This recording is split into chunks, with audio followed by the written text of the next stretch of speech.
አባል ክቡር ዋና አስተዳዳሪያችን አባ ተክለ ብርሃን፣ ዋና ጸሐፊያችን፣ ሊቃውንተ ቤተ ክርስቲያን፣ ምእመናን ምእመናት እንደምን አደራችሁ?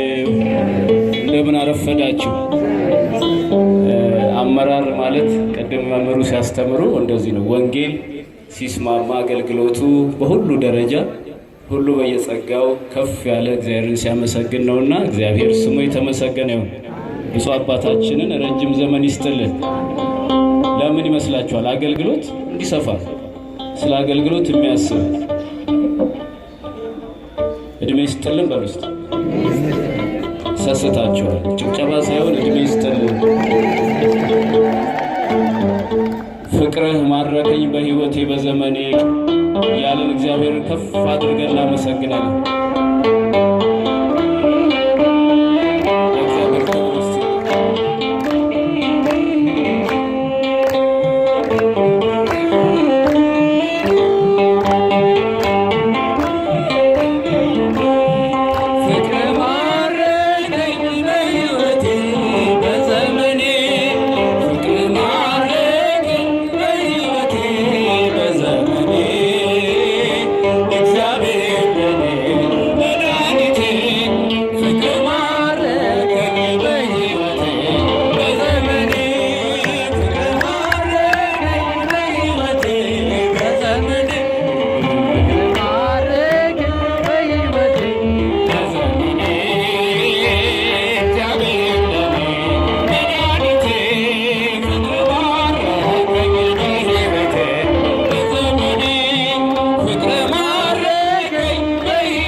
ናቸው። ቅዱስ ያሬድ እንደመሰከረላቸው አሁንም ሊቃውንቱ ሲዘምሩ እንደሰማችሁት ኮኖሙ አበ ለሰብአ ግብፅ ወኢትዮጵያ አማን በአማን ገብረ መንፈስ ቅዱስ ሐዋርያ። ገብረ መንፈስ ቅዱስ ለግብፅና ለኢትዮጵያ አባት ሆኑ፣ በእውነትም ሐዋርያ ናቸው ብሎ ቅዱስ ያሬድ መስክሮላቸዋል። ጻድቅ ብቻ አይደሉም፣ መናኝ ባሕታዊ ብቻ አይደሉም፣ ሐዋርያም ጭምር ናቸው።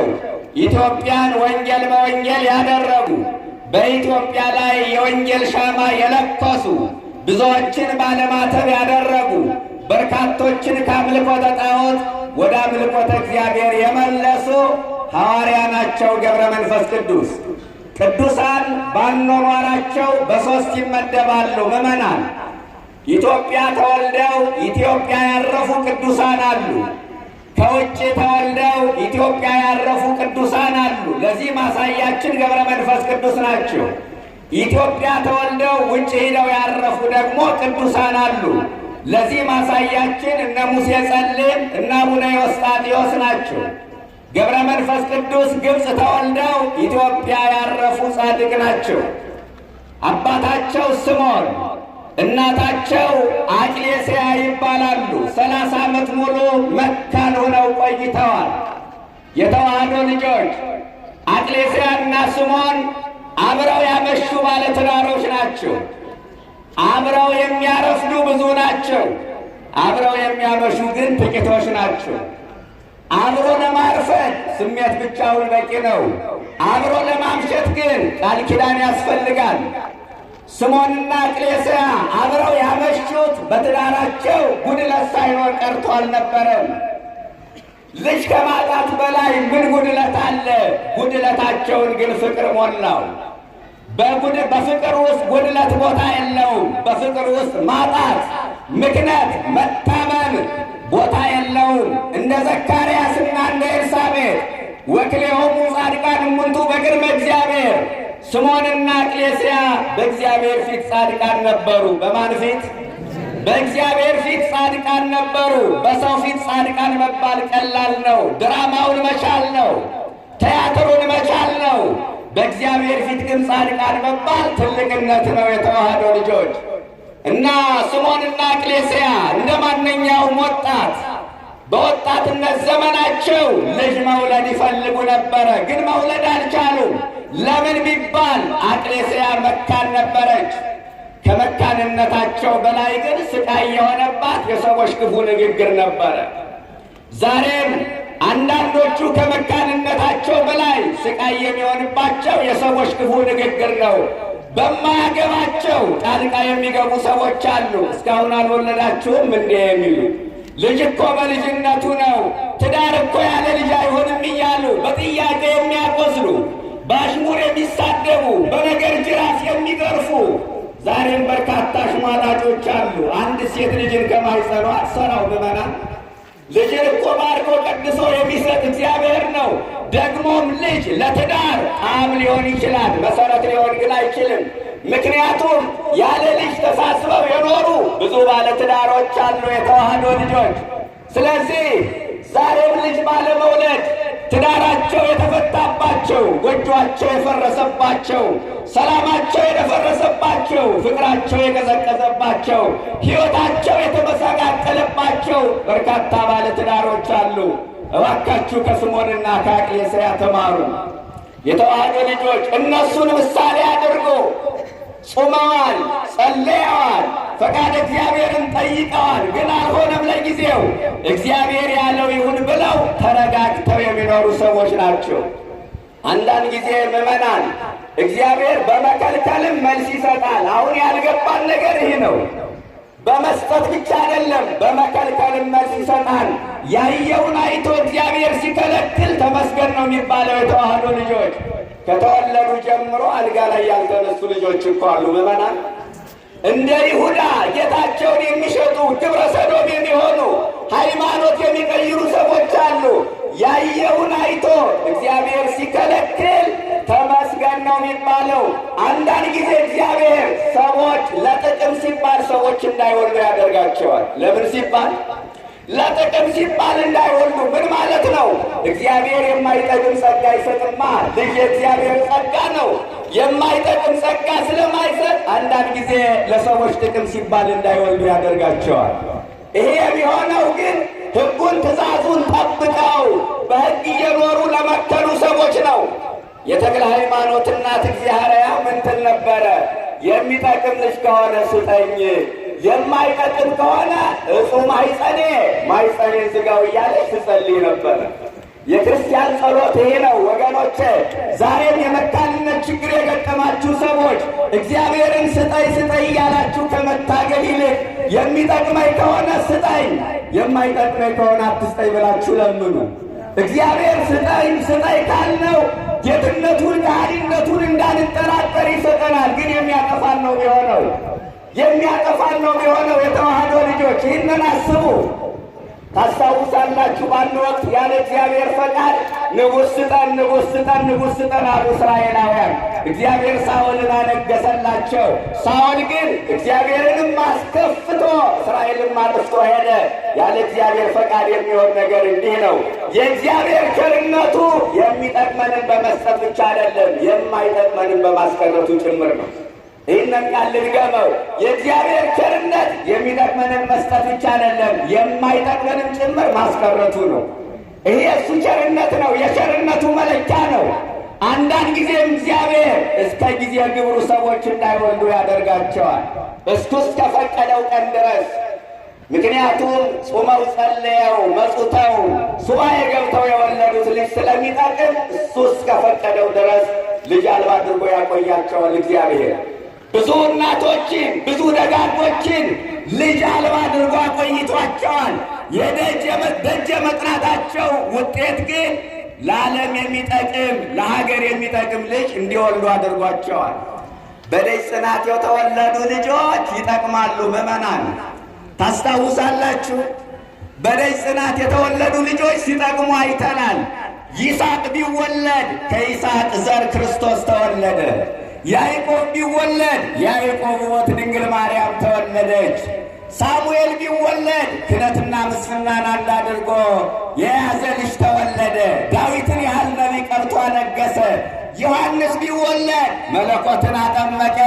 ድንግል ማርያም ብትወለድ የዓለም መድኃኒት ክርስቶስን ወለደችው። የተዋህዶ ልጆች የዓለም መድኃኒት ክርስቶስን ወለደች።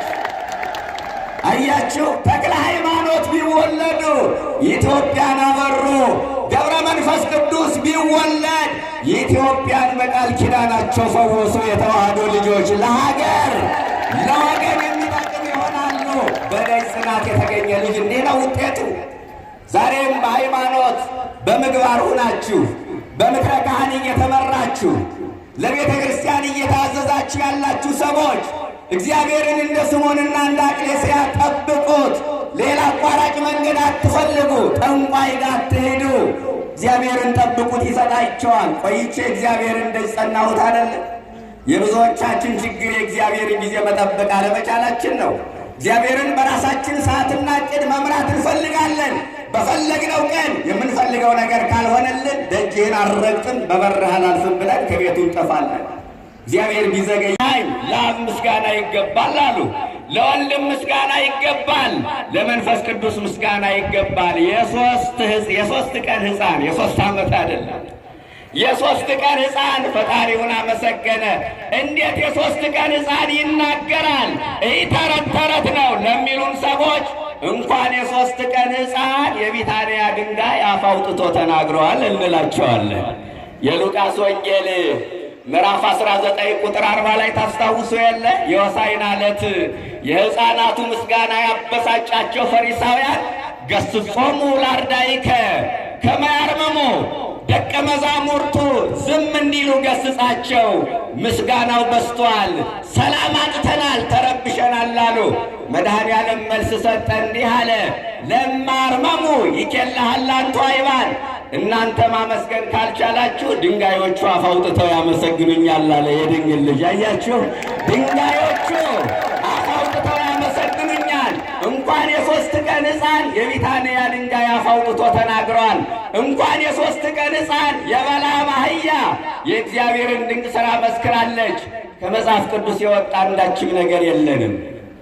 በሦስተኛው ቀን ፈጣሪያቸውን አመሰገኑ። በ3 ቀን ማመስገን እኛ በዚህ ዕድሜያችን ማመስገን ተስኖናል።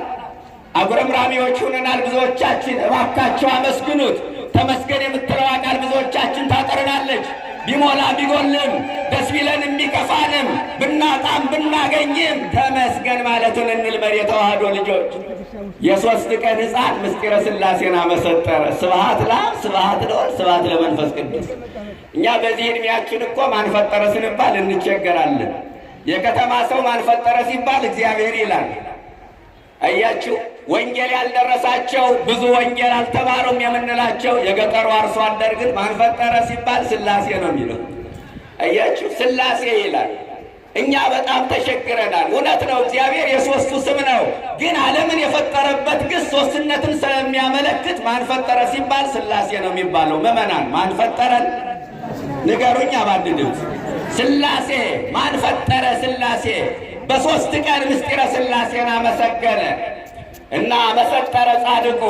ጻድቁ 300 ዓመት በግብፅ ኖሩ። ከ300 ዓመት በኋላ ወደ ኢትዮጵያ መጡ። መጀመሪያ የተቀበላቸው ደጉ ንጉሥ ጻድቁ ንጉሥ ላሊበላ ነው። በላሊበላ ቤተ መንግሥት ጥቂት ቀን ካረፉ በኋላ በእሱ እየተመሩ ወደ ሸዋ ምድር መጠው ምድረ ከብድ ላይ ያደረሳቸው።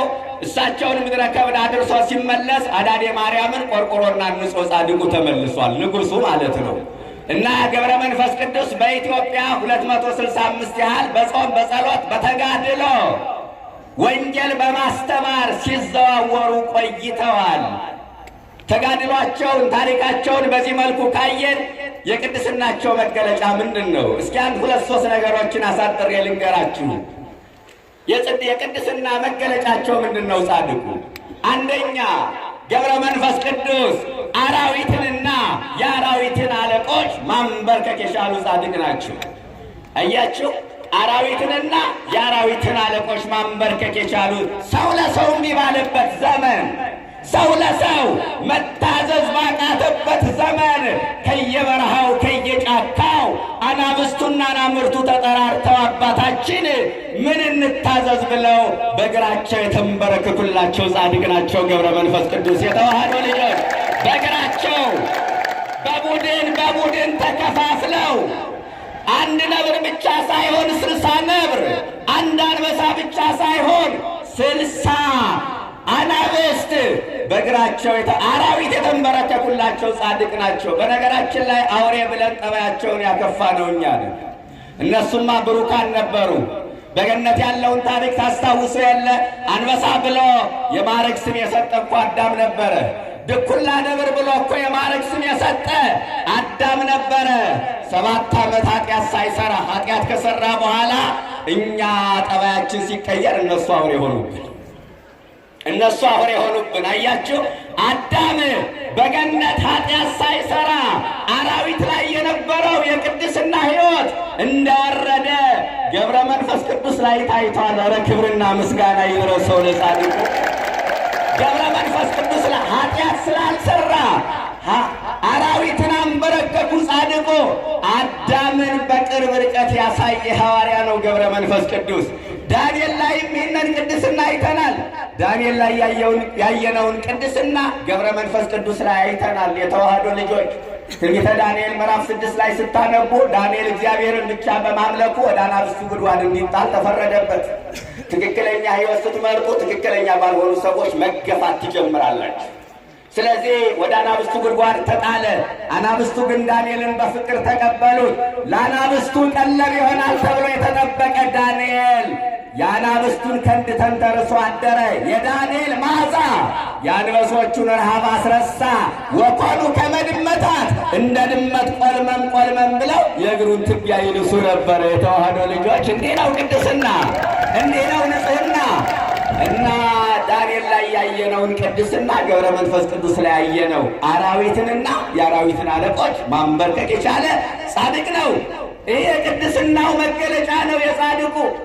ይገርመኛል የተዋህዶ ልጆች፣ እኛ እርስ በራሳችን ሰላም ባጣንበት፣ መግባባት ባልቻልንበት ሰው እንደ ሰው ተፈጥሮ ከአውሬ በከፋበት ዘመን እንኳን ከሰው ጋር ከአውሬ ጋር መኖር እንደሚቻል ያስተማረ ጻድቅ ነው ገብረ መንፈስ ቅዱስ። እንኳን ከሰው ጋር ከአውሬ ጋር መኖር እንዲቻል ሰዎችን የንጹሐን ሕይወት ቀጥፈው የሚደሰቱ ሰዎች በበዙበት ዘመን፣ ሰው እንደ ሰው ተፈጥሮ ከአውሬ የከፉ ሰዎች በበዙበት ዘመን፣ እንደ ሄሮድያዳ በሞተ የአካል ክፋይ የሚደሰቱ ሰዎች በበዙበት ዘመን፣ የዮሐንስን አንገት አስቆርጠው የሚቀልዱ ሰዎች በበዙበት ዘመን፣ አንገት እየቆረጠ እጅ እየቆረጠ ዋንጫ እንደበላ የሚጨፍር ትውልድ በበዛበት ዘመን፣ አንገት እየቆረጠ እጅ እየቆረጠ ፎቶ እየተነሳ ፖስት የሚያደርግ ትውልድ በበዛበት ዘመን እንኳን ከሰው ጋር ከአውሬ ጋር መኖር እንደሚገባ ያስተማሩ ጻድቅ ናቸው። ክብርና ምስጋና ይድረሳቸው። ሁለተኛው የቅድስናቸው መገለጫ ገብረ መንፈስ ቅዱስ በዚህ ምድር ላይ ተወለዱ፣ ኖሩ፣ ሰሩ እንጂ ምግብ አልበሉ፣ ውሃ አልጠጡም፣ የእናታቸውን ጡት እንኳን አልጠቡም። 562 ዓመት ነው የኖሩት። በዚህ ሁሉ የዕድሜ ክልል ስራ ምግብ አልበሉም። ይህ ዕድሜ በዚህ ዘመን ቢከፋፈል ለብዙ ሰዎች መሆን ይችላል እኮ። 562 ዓመት ስራ ግን ሰሩ። እኛ 100 ዓመት በማይሞላ ዕድሜያችን ስራ መስራት አቃተን። ምዕመናን ስራ መስራት እባካችሁ በጊዜያችን እንወቅበት፣ በዕድሜያችን እንጠቀምበት። ዕድሜ ብድር ነው። ብድር አያኮራም፣ ብድር አያመጻድቅም። የተበደረ ሰው ብድሩን ለተበደረበት ዓላማ ያውለዋል እንጂ አያባክነው። ክርስቲያን የተሰጠውን ዕድሜ ለኃጢአት የሚያውለው ከሆነ ዕድሜ አባካኝ ይባላል። ዕድሜያችን በከንቱ እንዳናባክን መድኃኔዓለም ይርዳል። ሶስተኛው የገብረ መንፈስ ቅዱስ የቅድስናቸው መገለጫ ምንድን ነው ካላችሁ፣ አልለበሱ። ምን አላሉ? ልብስ አልነበራቸውም። አልለበሱም ስንል የሽመና ውጤት የሆነውን እንጂ እደሰብ ዘኢተኬነዎ የሰው እጅ ያልተጠበበበትንማ በልዩ ኪነ ጥበብ የተሰራውን እግዚአብሔር በተፈጥሮ የገጠመላቸው ያውም እንደ በረዶ ነጭ የሆነ ልብስማ ነበራቸው። ምዕመናን እንደ በረዶ ነጭ የሆነ ልብስማ አልለበሱም ስንል ራቁታቸውን ነበሩ ማለታችን አይደለም። እንደኛ አይነቱን ልብስ አልለበሱም። የተለየ ልብስ ግን ነበራቸው።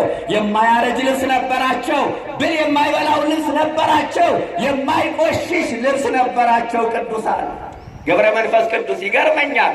ቅድስናቸው ለልብሳቸው ሳይቀር ይተርፋል። አንዳንድ ጊዜ ሙሴ ታስታውሱታላችሁ። ከልጅነቱ ጀምሮ የያዛት ብትር እስከ ሞቱ ድረስ አልተሰበረችም ነበር።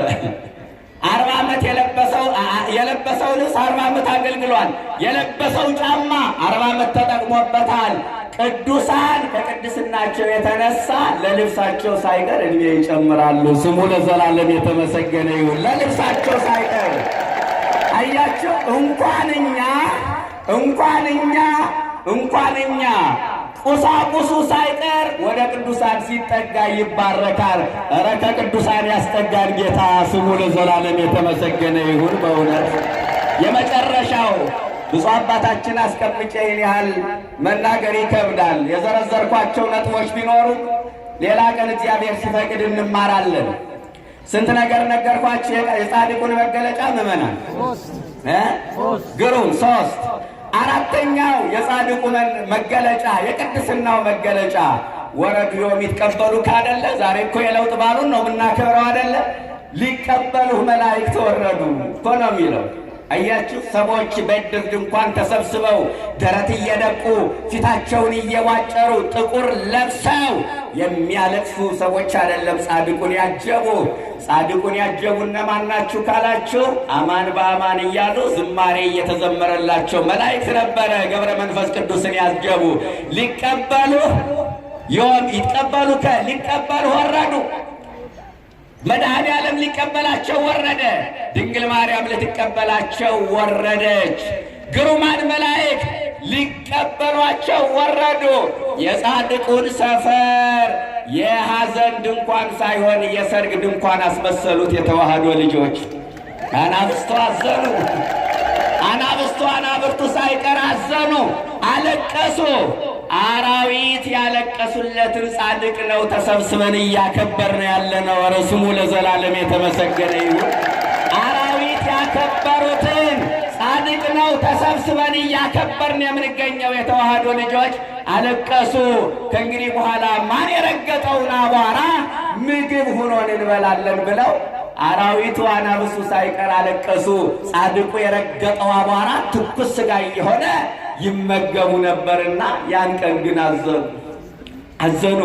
ስለዚህ ቅዱሳን መላእክት ሊቀበሉት የወረዱት ጻድቅ ነው። ሌላውና የመጨረሻው 68 እያሉ መዝለቅ ይቻላል፣ ግን ከጊዜ አንጻር ሌላው የጻድቁ መገለጫ የ3 ዓመት መናኝ ናቸው። ጻድቁ የስንት ዓመት መናኝ? የ3 ዓመት መናኝ። እንደው አይገርማችሁም? በ3 ዓመት እንደው ሕፃን ልጅ ከእናቱ እቅፍ እንኳን ይወርዳል። የ3 ዓመት መናኝ ልክ እንደ ድንግል ማርያም። ድንግል ማርያም የ3 ዓመት መናኝ ነች። በ3 ዓመቷ ነው ቤተ መቅደስ የገባች። መናኒተ ዓለም ትባላለች። ከእናት ከአባቷ ተለይታ በ3 ዓመቷ ነው ቤተ መቅደስ የገባች። ገብረ መንፈስ ቅዱስ የ3 ዓመት መናኝ ነው። ከእናቱ ጋር በምናኔ ተመሳስለዋል። የተዋህዶ ልጆች እናቱ ድንግል ማርያምን በምሳሌ በምናኔ መሰለ። በ3 ዓመቱ የእግዚአብሔር መልአክ ነጥቆ ለምናኔ ገዳም ያስገባው ጻድቅ ነው ገብረ። በነገራችን ላይ ገብረ መንፈስ ቅዱስና ድንግል ማርያም የሚመሳሰሉበት ብዙ ጠባይ አለ። በኢትዮጵያውያን ዘንድ ድንግል ማርያም ትልቅ ቦታ አላት አይደለ? ከድንግል ማርያም ቀጥሎ በኢትዮጵያውያን ዘንድ ትልቅ ስፍራ ያላቸው ጻድቁ ገብረ መንፈስ ቅዱስ ናቸው። ድንግል ማርያምን በእያንዳንዱ እንቅስቃሴያችን ሳንጠራት አንውልም አይደለ? ገብረ መንፈስ ቅዱስን በእያንዳንዱ እንቅስቃሴ ሳይጠራ አይውልም። በአስታራቂነት ጊዜ ገብረ መንፈስ ቅዱስ ይጠራሉ። ነብርና አንበሳ አይስማሙም አይደለ? ከገብረ መንፈስ ቅዱስ ስዕል ስር ግን ተስማምተው እናያቸዋለን። አልታረቅም ያለ ሰው ሽማግሌዎች ተሰብስበው ይመጡና አቦን ሁነን መጠናል ታረቅ ይላሉ። አያችሁ፣ አቦን ሁነን መጠናል። አስታራቂ ናቸው። በአስታራቂነት ጊዜ ስማቸው ይጠራል። አንድ ሰው እየበላ ምግቡ ቢያንቀው 3 ጊዜ የአቦ ጸበል ነው እያትጠጣ ይወርድልሃል ይባላል። አያችሁ፣ ከዛ 3 ጊዜ ውሃውን የአቦ ጸበል እያለ ይጠጣል። እዚህ አንገቱ ላይ ምናምን ያለው ምግብ ይወርድለታል። የአቦ ብቅል ፈጫለሁ ሲባል ሰምታችሁ አታውቁም? በሕዝቡ ዘንድ ያላቸውን ቅቡልነት ነው እያሳየኋችሁ ያለው። በሕዝቡ ዘንድ ያላቸውን ተቀባይነት የአቦ ብቅል ፈጫለሁ ሲባል አንድ ሰው በማያውቁት ሀገር ሄዶ ስሙ ከተጠራ ይደነግጥና አይ የጠራ ሰይጣን ሊሆን ይችላል፣ የአቦን ብቅል ፈጫለሁ በል ይባላል። አያችሁ፣ እስከዚህ ድረስ ነው። አንድ ሰው የሆነ ወንጀል ሰርቶ ተሰውሮ አጥፍቶ እንደማይቀር ሲገለጥ ደግሞ ምን ይባላል? የአቦን መገበሪያ የበላ ሳይዙት ይለፈልፋል ይባላል። አያችሁ፣ ገበሬው አውሬ ሲመጣበት በአቦ ይዤሃለሁ ይላል። አውሬው ይመለሳል።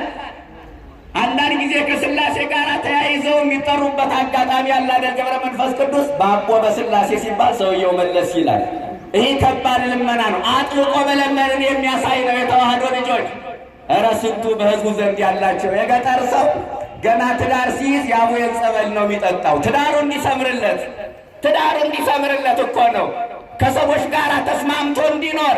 ገበሬው የራሱ አቆጣጠር አለ፣ የዘመን አቆጣጠር።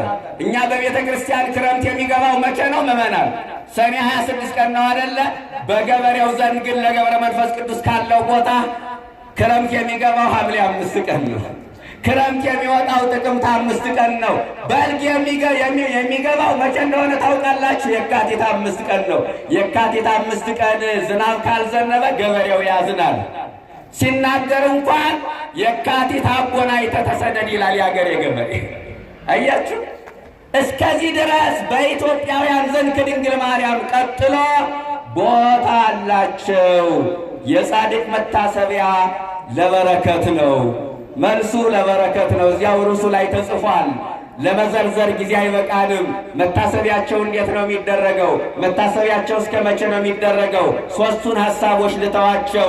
ከዚህ የቀረውን ብፁዕነታቸው የጎደለውን ሞልተው የጠመመውን አቅንተው ረጅሙን ጊዜ ወስደው ሰፋ አድርገው ዘርዘር አድርገው ያስተምሩናል፣ የጻድቅ መታሰቢያ ለበረከት ነው። ባላቸውን አክብረን ዝክራቸውን ዘክረን መታሰቢያቸውን አድርገን በሥጋ በነፍስ እንድንባረክ መድኃኔዓለም ሁላችንን የሚርዳን።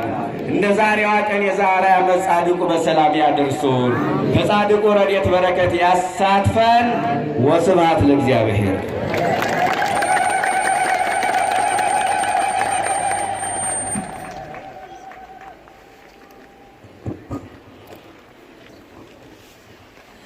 ለመምህራችን ለአፈ በረከት መጋቤ ሐዲስ ቀለምወርቅ ታደሰ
Gracias.